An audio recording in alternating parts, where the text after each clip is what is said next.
اليوم الفيلم بدقة ناقصة من شركة ذكاء اصطناعي.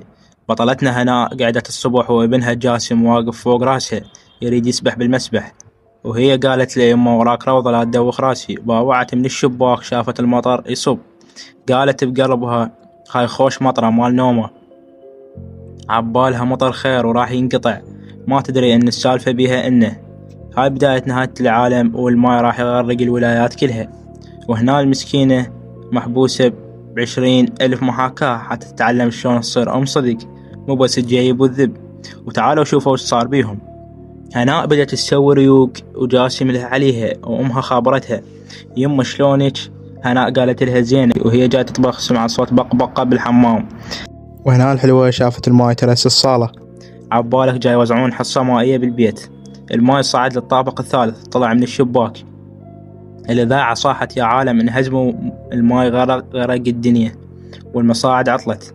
جاسم فرحان عباله مدينة ألعاب مائية، وهناء فقدت أعصابها وقعدتها على الميز ورزلت رسالة معدلة.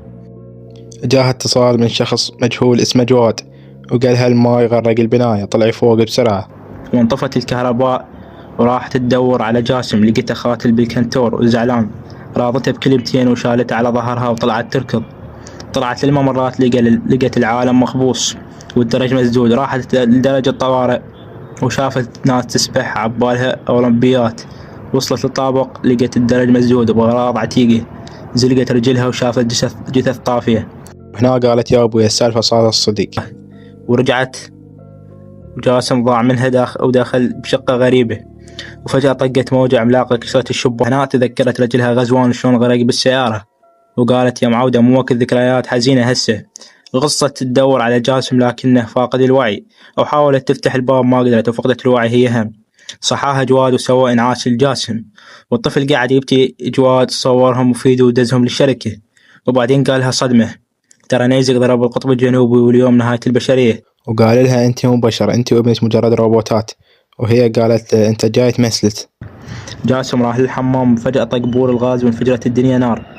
هناء حاولت تنطي جاسم لجواد بس الطفل شل بمتن أمه، وهي وقعت بالماء. تذكرت غزوان شلون ضحى بنفسه، ورجعت للبناية شافت طفلة اسمها جيسو محبوسة بالمصعد.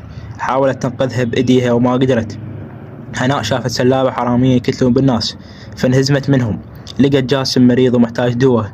جواد قال لها عوفي نصنع غيره لأن بياناته عندنا، بس هي قالت له انشب هذا ابني مو بلي، وسوت له دواء عرب من غراض المطبخ.